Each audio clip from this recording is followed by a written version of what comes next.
Welcome to Surviving Show Business, the podcast that takes you inside entertainment to help you survive and thrive with your host, Aaron Seals. Surviving Show Business is sponsored by NYCastings.com, the place where stars are born. Actors, models, dancers, and singers can join and get casting notices sent to your phone every day. Hey folks, welcome back to the show. And today's show is all about casting. And our guest is Ken Lazer from the Ken Lazer Casting Company. He's been around for over 25 years, and he casts for films, TV shows, and commercials. Welcome, Ken. Hey, Aaron. Thank you so much for having me. Great to have you. I've been a long-time fan. You know, it's actually been almost 26 years. February will be 26 years I've been doing this, if you can believe it. Wow. Wow. How has the process changed over the years? Process of casting. Yeah. A lot of it, everything's pretty much online. Everything's digital online right now.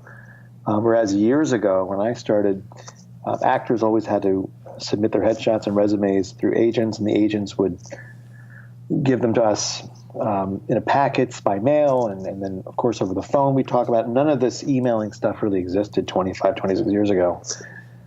So it's a new way to go. Digital. Fun and easy. Yeah. It is. Hey, what's been some of your favorite projects that you've worked on? Tell us what kind of stuff that you do. Oh, wow.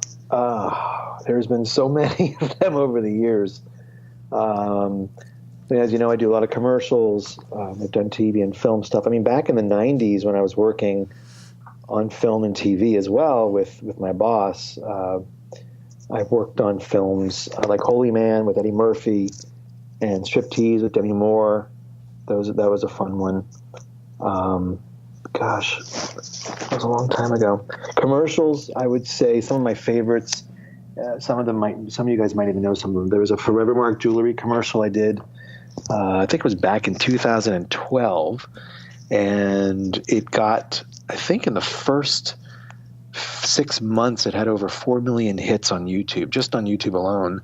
It was a national commercial, and it was so popular, they brought it back every Mother's Day and every Thanksgiving, Christmas holiday season for 3 years. It was that successful. That was one of my favorites.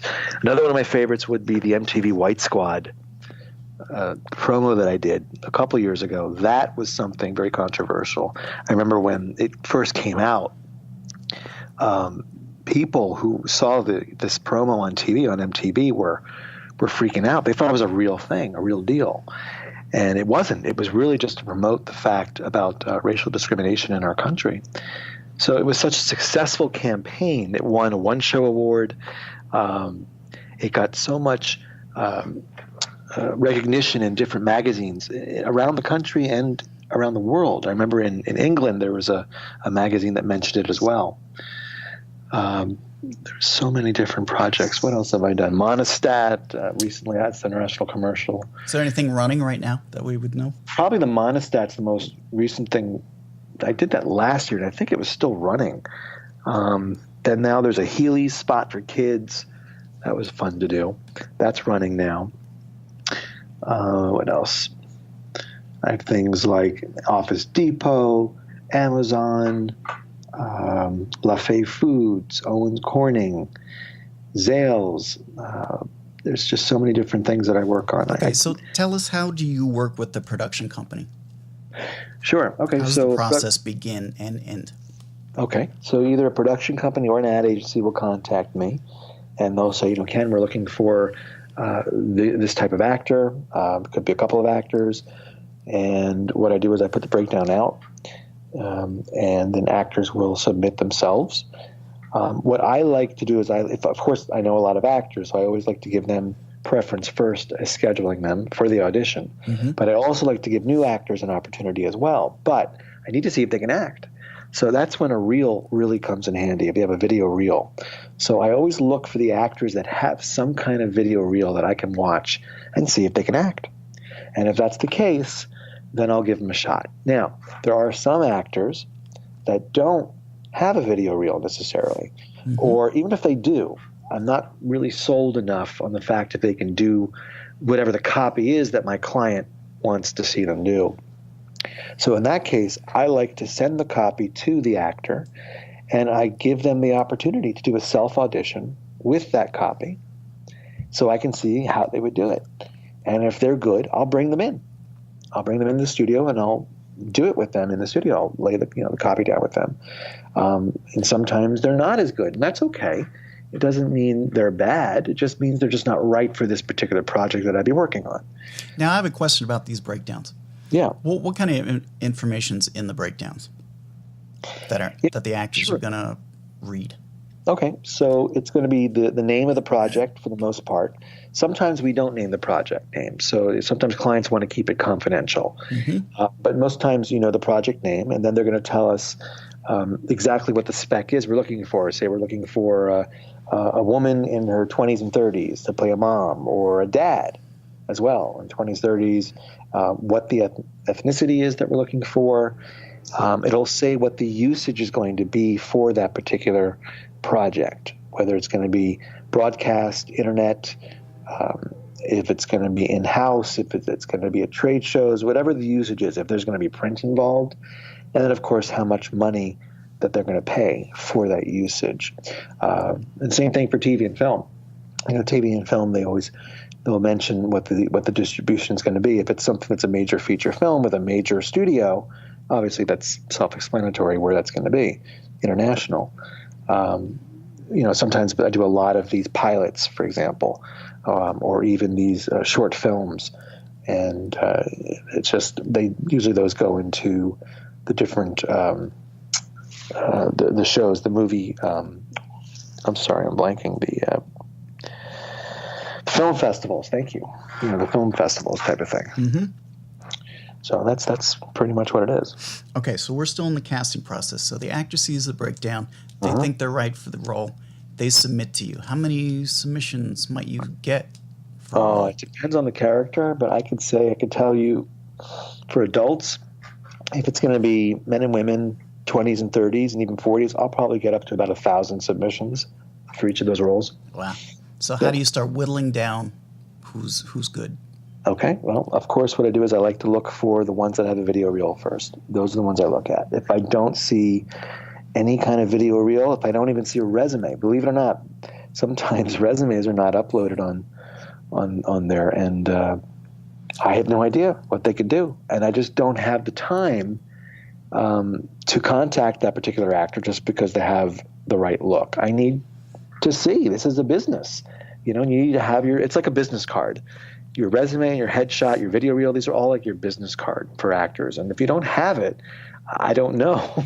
So that's a great point to make, because I noticed this quite a bit on our NYCastings site, that people don't put stuff in. They don't put special skills, just all kinds of things are left out all the time. And I don't know why, because they're there to get jobs. Exactly. So, and it's frustrating. I'm actually working on something now where I'm looking for Dutch talent and also Chinese talent and East Indian talent. Mm-hmm. And, of course, part of the requirement is, can you speak English with the accent from that particular country? And so you don't know. I don't know, especially with Dutch. So I had a lot of actors recently that were submitting that don't speak Dutch. All right, they're not from the Netherlands, and they're trying to tell me that they can do a Dutch accent. It's like, well, I'm sorry, that's not going to cut it, because my client wants real, authentic Dutch people. So the talent should be paying very close attention to what the details say in the breakdown. Absolutely. If it says you must speak Dutch, you must speak Dutch. There's no Correct. two ways around it.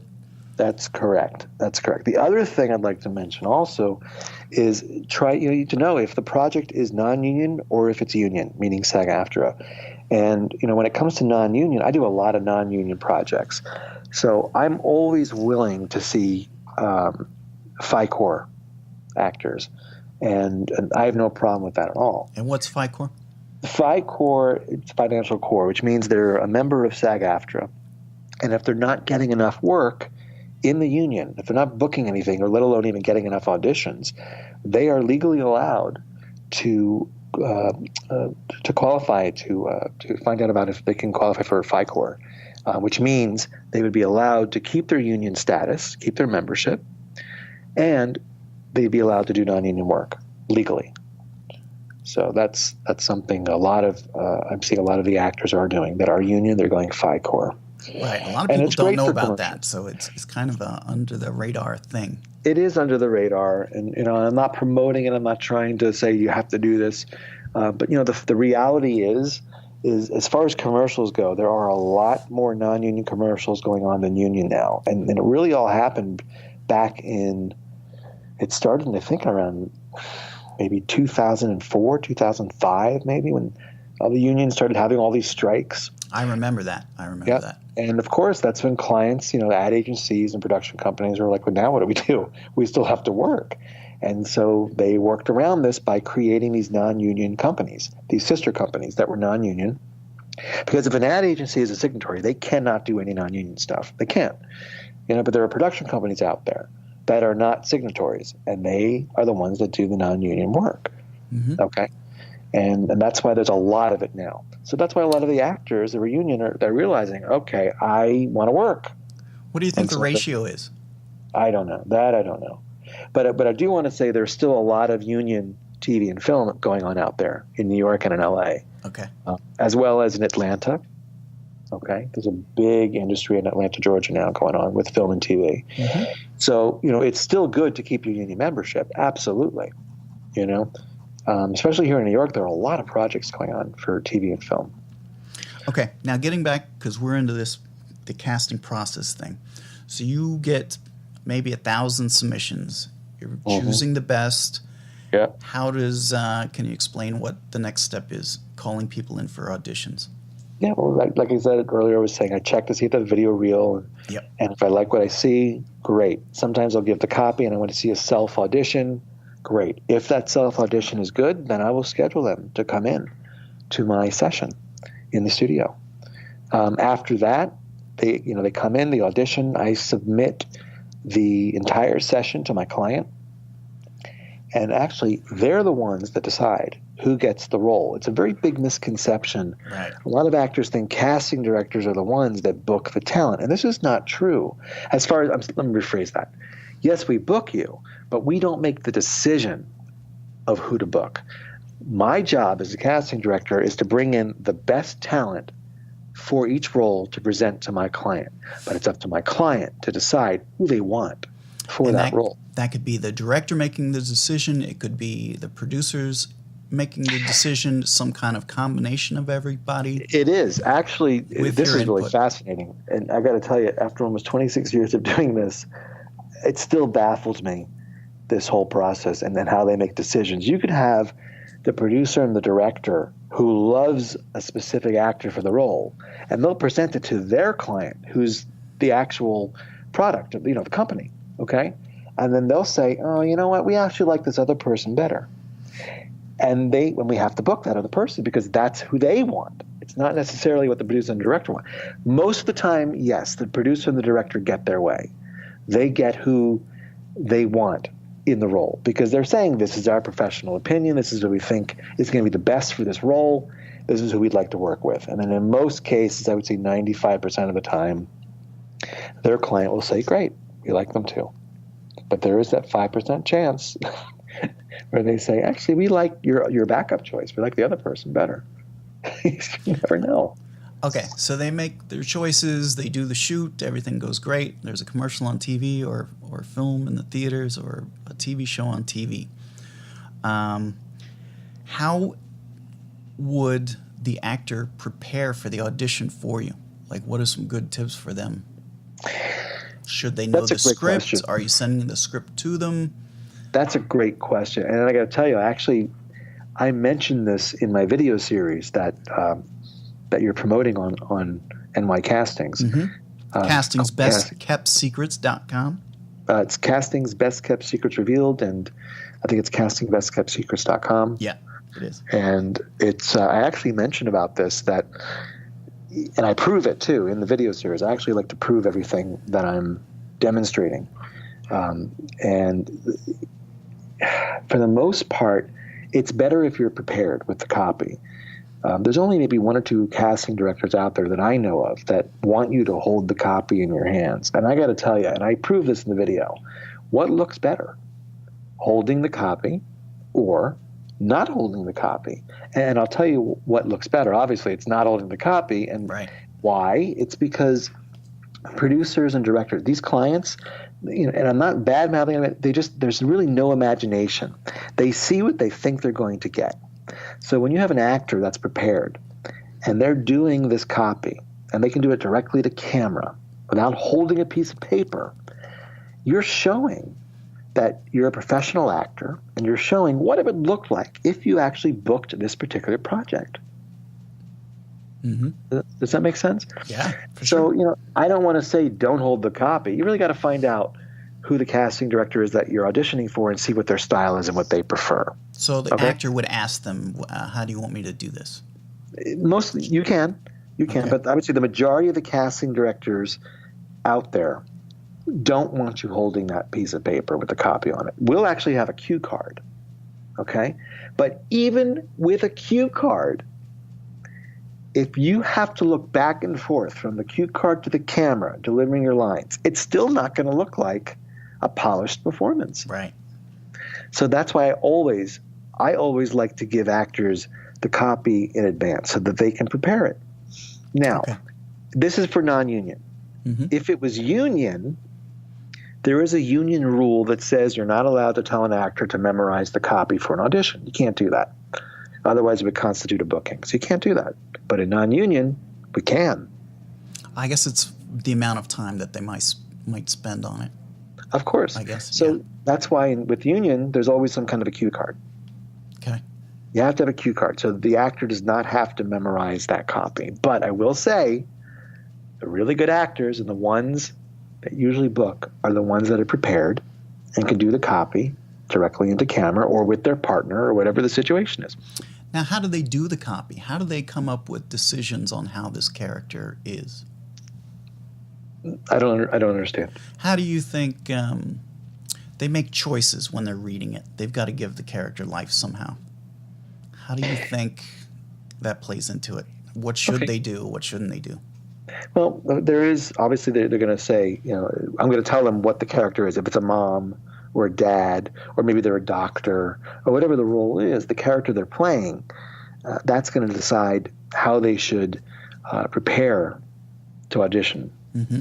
All right, and I even mentioned in my video series, there's actually a whole bunch of talk about that, especially with props or wardrobe, for example. That was my next question. Okay. What to wear, and should you use props? How do you use props? Okay. So first with props, and I prove this, by the way. Okay. Everything in the video series I prove, and that's very important because why do I want to prove it? Because anyone can tell any actor that this is the way you have to do it. And I'm not saying that. I don't want to tell actors this is the only way to do it, okay? Because it may not be. What I'm saying, though, is if I can prove it to you that it works and it looks much better, then do it. Do it. And I could tell you from the numerous testimonials I'm getting from actors that are using these techniques, it's working. They're working. It's working. So the video series helps them with auditioning first off. Correct. It's not an acting class because actors already know how to act. This is more of how to improve your audition, your acting performance. It's how to improve it so that you can stand out from your competition. And that's exactly what happens because 95% of the actors out there really don't know about these techniques. They don't. I was watching you give like a free course in that video series, and I noticed you given the people reading these certain little tips that just helped present them better on camera. Exactly. Actually, the first episode is free. If they go to the website, they can watch the first episode for free. And they're going to get the base techniques that will help them in their auditions if they know how to apply them. Right. And it's something I had to do. I wanted to do it because I wanted actors to see what the course was about, what they're going to get out of it. And, of course, all the other episodes are showing other techniques that are very important, especially with two-person castings. That's a very important episode right there. Mm. There's an episode talks about the wardrobe and what to wear, what not to wear, if it's appropriate or not. There's all different types. I want to comb that a little bit. What should how should people approach the way they dress for an audition? Okay, so let's say, for example, you're playing the role of a doctor. Okay. I personally, on my castings, if I'm casting for a doctor, I have the white lab coats, and I have the stethoscope. Cool. Yeah, and I have the prop stethoscope, and I'll give them other props. Maybe they need a clipboard or something with a pen. I don't know, something, because it really gives the illusion that they really are a doctor. And my clients love it. My clients absolutely love it when I dress characters for the role. I think that helps quite a bit. It does. Now, not every casting director agrees with that. I know there are one or two out there that I've heard of, and they say, no, you should never dress for the role. And their reasoning is this. If you're auditioning for the doctor and you come in looking like a doctor, what if they're also auditioning for the role of a dad? Well, you're not looking like the dad. And honestly, I think it's ridiculous, because if a client is watching your performance as the doctor, they will know, you know what, that person might be better as the dad. They don't need to see them in the dad wardrobe. Does that make sense? Mm-hmm. So it's not a bad thing to dress the part. Okay. What if they are left up to their own devices? It's not a specific thing like a doctor. What would be a general guideline of? Could they extract some kind of information from the breakdown or something that you send them that would clue them in on how to dress? Usually a breakdown will say that. So, for example, like this is what I'm doing now with this casting I'm doing tomorrow. They want the mom and dad to dress casual, dressy, as if you're hosting your own dinner party. How would you dress? So I'm telling the guys, wear pants, a button-down shirt, that's solid, and maybe a blazer over that type of a thing. And by the way, this is a good tip.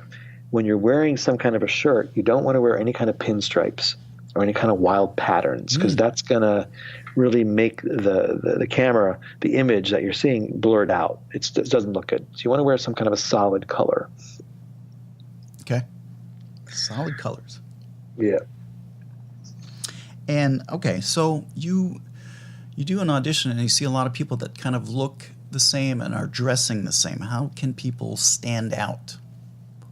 They'll stand out by using the techniques that I teach in the video series. So, for example, in the first episode, and I'd rather people – I don't want to give it away here on your show. I'd rather people watch, but because when they watch, then they're going to see exactly what I'm talking about how to make their audition stand out from everyone else. And it's kind of a shock. A lot of these techniques will shock you. I've had actors tell me, I never thought of that. That's so brilliant. I love that. And I've never thought to do that. So that's something that if they can watch that, they'll see what I'm talking about how they can make themselves stand out. And by the way, the link to this video series is going to be right below the video. So if it's on your castings, you're going to see the video below the video, or the link below the YouTube video. And if it's on YouTube, you're going to see it in the description area. Sounds good. So that's important to know. Okay, so again, getting back to a killer audition. So it's all about the audition. Yes.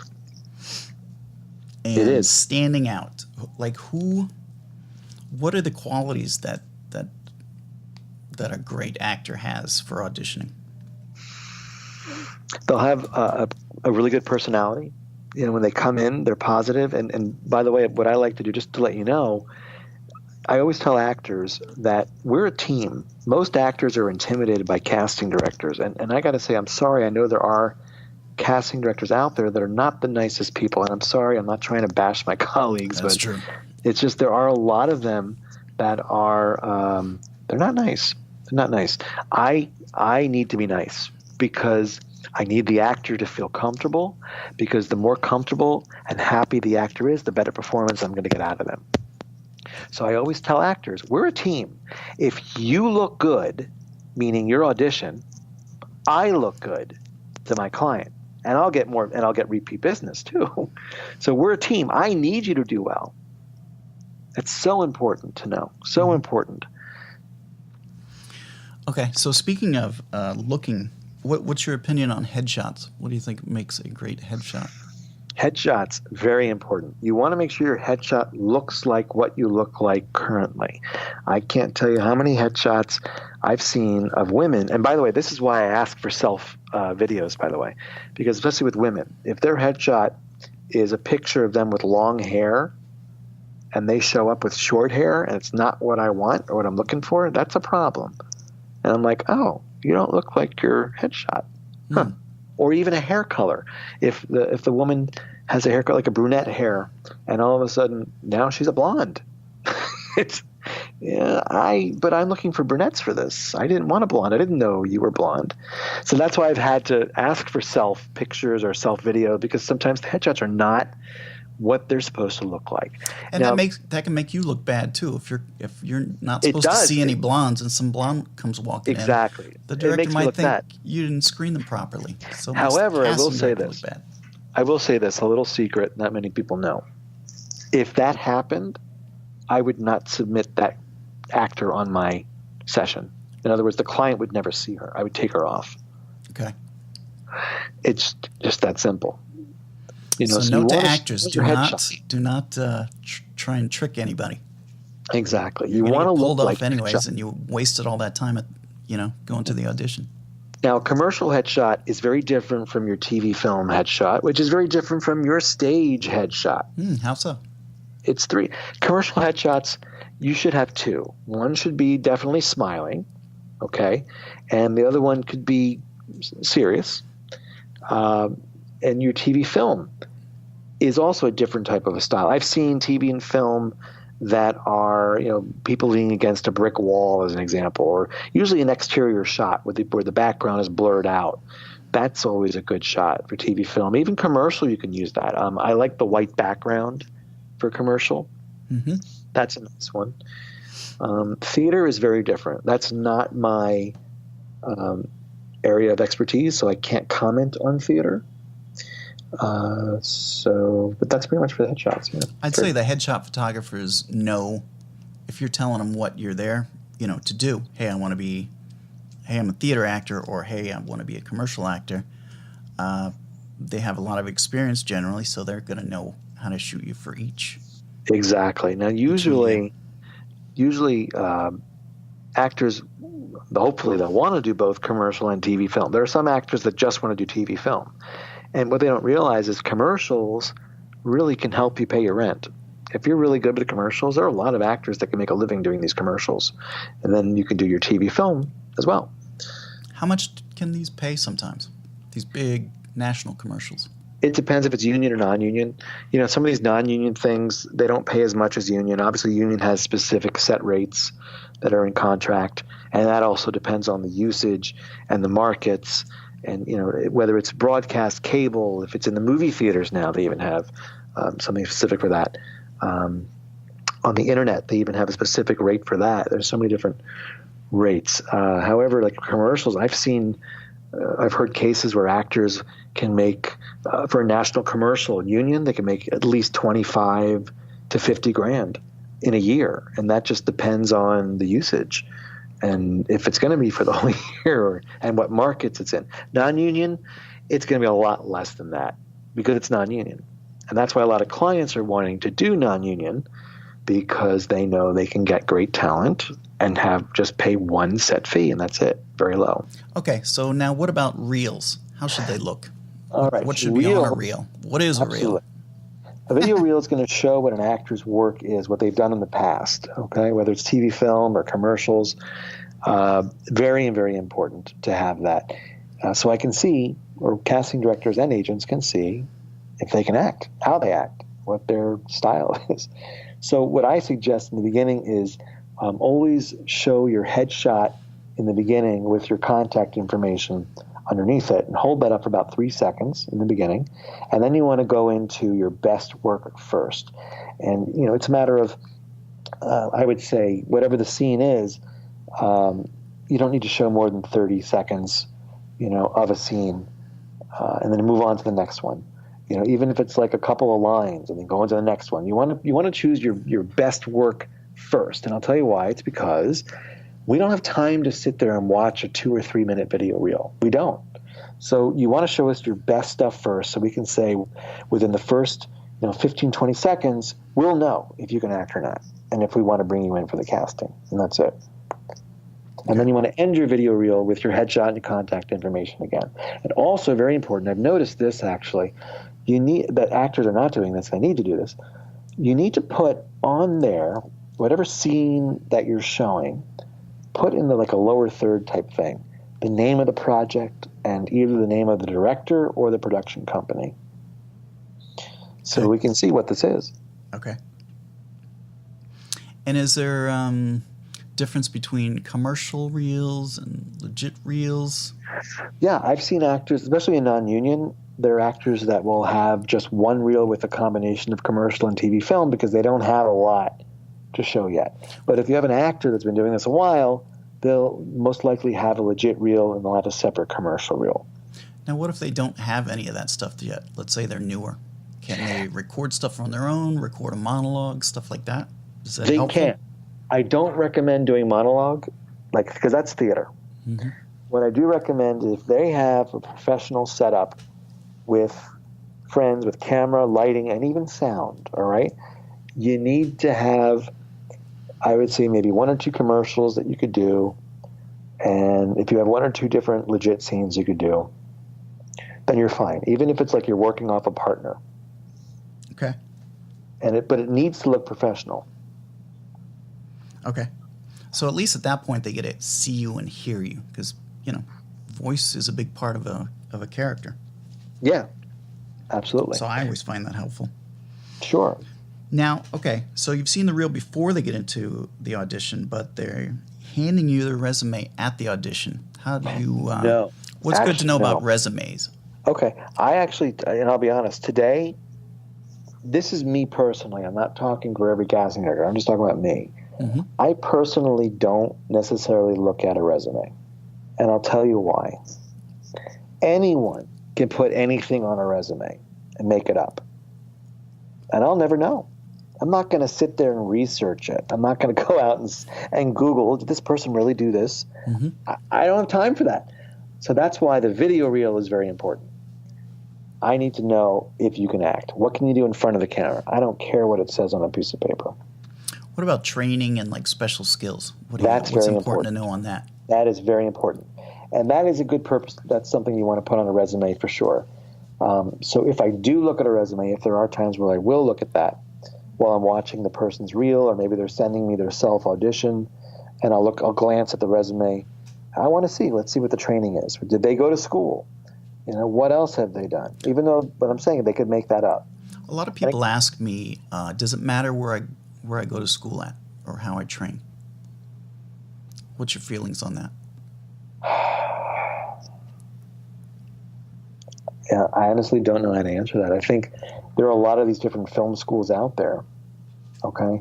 A lot of these various schools all over the country, and they all boast that they have a great TV, film, or commercial. It's called on camera. They have an on-camera curriculum, mm-hmm. and that's great. However, from my experience with what I'm seeing, actors really don't know how to audition for on camera. They just get up there and they say the lines and that's it. They don't incorporate any kind of techniques like I'm showing in the video series. Okay? Right. That will make their audition stand out. And we're talking about top schools. They don't know. Because even the teachers are actors themselves. They don't know. They don't know how to really audition. Okay, so since this is art and everybody's different, it's hard to really give a lot of weight to the specific training. But what kind of classes do you think are good for them to have taken? I think it's important to take on-camera classes for TV film, for sure, and for commercial. But again, a lot of the classes out there that I know of, they're not necessarily teaching actors the right training, how to audition, or even act, perform. There's a whole style. A lot of people don't understand the terminology when, for example, when a director on the set says, okay, action, and then cut, and then you'll hear the first AD go, okay, back to one. A lot of actors don't know what back to one means. And it just means back to your original position. We're going to start over from the top. So that kind of stuff is stuff you can learn in a class. How do you feel about these showcase things where they're showcasing for agents and I think they're great. Managers and casting directors? directors? I really do. I think they're great. And I do because it really will show if an actor can act or not, if they know what they're doing. I've met people at some of these showcases and that I brought in the past that I think are just fantastic. I've discovered actors this way through showcases. I even have discovered actors that don't have representation yet when they submit their stuff online. Okay? Like they say they go to NYCastings and they submit themselves. All right? And they don't have an agent. They submit themselves directly. Right. So I research them, I check them out, I'll bring them in. If they book it, and I'm going to say to them, well, who's your agent? Who do you have? Or who's your manager? And they go, I don't have any representation yet. And I'm like, that's crazy. You're really good. You're really good. And then I used to do this. I don't really do it anymore, but I used to, contact a couple of agents and say, hey, this person just booked this particular project, does not have an agent or manager. Who wants to meet him or her? And I've actually helped a lot of actors that way. I've helped their careers. I've opened doors for them. And that, it feels good that I'm able to do that. Now that explains why you want to be training before you audition, because you want to be great before the audition or before the casting director sees you for the first time ever. Yes. Because if you bomb in that first audition, they're not going to want anything to do with you ever again, probably. Exactly. The best you can hope for is that they forget about you and you reemerge, a year or two later. Exactly. And that's the same thing with agents. I know there are a lot of these agents out there. They do these meet and greets where you get 5 minutes with them or whatever the situation is, and you get to do your best work. And a lot of agents just don't want you because if you don't know what you're doing, if you can't stand out from your competition, you're not going to get anywhere. It's just the bottom line. That's it, Aaron. I'm sorry. You need to know what to do. You need to have the skills. You have to have at some point, talent has to count. You have to have the skills. It's like, would you hire a plumber that didn't have the right skills to fix your sink? No, you wouldn't. I would not. Okay? I'm not saying you have to get a license as an actor. There is nothing like that. But I'm saying you have to have the right training. You need to know how to make your audition stand out. And that's how you get an agent. And that's how you get even casting directors to take notice of you. All right? Mm-hmm. Again, casting's best kept secrets revealed. I've had so many actors over the years that have taken my class.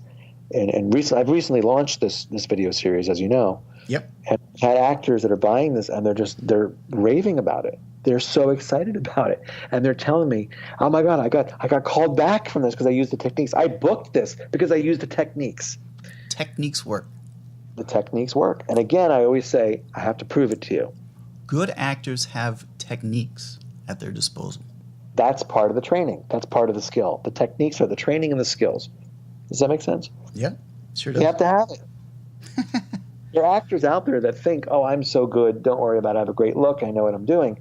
And they don't use any of the techniques, and they never get a callback, they never book anything, and they wonder why. It's because other people are standing out. Because just that one little adjustment, that one little extra technique that you're using in an audition is going to make you stand out, and you're going to get a callback, and maybe even book it. The price of an education. That's the price. Yeah. What do you think about kids? Kids that want to get into the business. You got any ideas for them? There are a lot of kids out there that want to be in this business. And there are a lot of stage moms or dads that want their kids to be in the business. That's something I'd like to mention is, I've done numerous kid castings, and the kid will come in, the poor kid will get in there, and he's not into it. And I look at the kid and I say, do you want to do this? And the kid shakes his head no. Oh. And I'm talking about little kids, And I say, you don't have to do this. I said, we're going to pretend you did the audition, and then I'm going to let you go. And they're excited about that because they don't want to do it. So I don't want to push a child to do this. But if you have a child that really does want to do it, and there are a lot of kids that want to do this, definitely get them into some kind of acting training, some kind of training for on camera. Okay? Let them have that experience of what it's like, how to audition, how to act for on camera. Okay? And then you can go to those showcases once you have your work. You go to show. I'm sure there are specific showcases just for kids. Yep, sure. With agents, managers, and then you can go to those. And there's a lot of agencies that specifically work with only kids, and Correct. a lot of agencies don't work with kids. That's correct too. So there's a place for them. Yes, absolutely. What can the parents do to get them ready for this? Besides taking the classes, or Yeah, I guess they would have to research who are the agencies that rep kids. Where can I find these casting breakdowns at stuff like that? Correct. They have a lot of work to do. They do have a lot of work to do, and then also it's a matter of preparing the child. So if there's copy, you want to work with your child and help them to get it to be a natural conversational type delivery, whatever the situation is.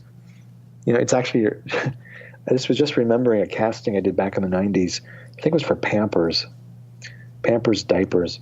And the client sent the specs. They wanted a 2.5-year-old to do 20 seconds of copy out of the 30-second spot. And I remember looking at this going, are they out of their minds? A 2.5-year-old to do 20 seconds of copy? And yet, I found it. We did. Found it. Actually, it was a young girl, an Einstein. I called her baby Einstein. Was able to do this copy in a very natural, conversational way. The kid was 2.5 years old. I don't know how, but the parents are the ones that really help prep the child. Mm-hmm. And that's how it works. So, cool. What if you could go back in time and become an actor? What would you do? Knowing all that you know now, what would you do? I would not. That's an easy answer. I would not want to be an actor. Well, if you did make that decision to be an actor, what would you do? What would be your path? Back then it was very different again. That's not like today. Well, modern day. Let's say you wanted to start acting right now. What would you do? I don't want to be an actor. All right, so let's take the process again. You want to get the right training. You want to have the right headshots. All right, you want to have a video reel for sure. You got to have that. And then once you're prepared and you know what you're doing, and if you have audition copy, like commercial copy, even a scene for TV film that you can audition for agents and managers at these showcases, or even with casting directors, then you need to hone in on that. Make sure it's really the best possible work that you can do. Now, what if you don't even live in any of these big cities? What if you're far out in the boonies? Like where? I don't know. Midwest. You're not near anything. What would you do? They actually have their own things out there. They have their own local projects. And I've actually cast in other states and other cities, by the way. Like I've cast in Texas. I've cast in Virginia. I've cast in Maryland. Even internationally in Canada. I've even cast in Canada. I've had to do that. And basically people will self-submit. They'll have their self-auditions. And that's something you want to talk about, that self-auditions. When you're doing a self-tape. Yes, let's talk about self-taping. That's something so important. I've seen so many of these things, and people put up a backdrop. Usually it's like that chrome blue, and they put a sheet up, and the sheet is all wrinkled.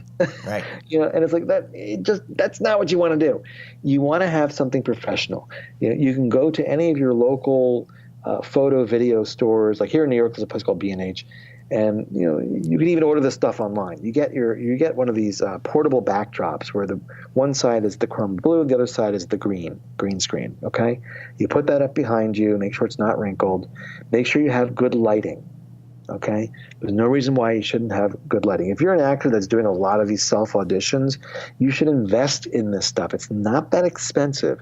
You can get a 2-light or a 3-light kit in any of these places too for a few $100s, and set it up and have a specific room that's just for this. Have a camera that's HD quality, good quality, and you definitely want to make sure you have some kind of mic system that's good. You don't external mic will make things tighter. It'll just feel a lot better. You won't have all that room echo. Exactly, and it'll just make it. Yeah, it'll make it look like a professional audition in the casting studio. That's really what you want to do. And most importantly, because a lot of actors are using their phone to record these things. And that's okay. That's fine. But if you do, you want to hold your phone horizontal, so it's a wide frame. If you hold it vertical, you're going to get that. You're not going to get that whole wide frame, the wide screen framing that we like. They should be putting it on a tripod. You can use your selfie stick and just screw it onto a tripod and have it work just like a regular camera. That you don't want to be holding it. That would mess you up. That's a great idea. Yep.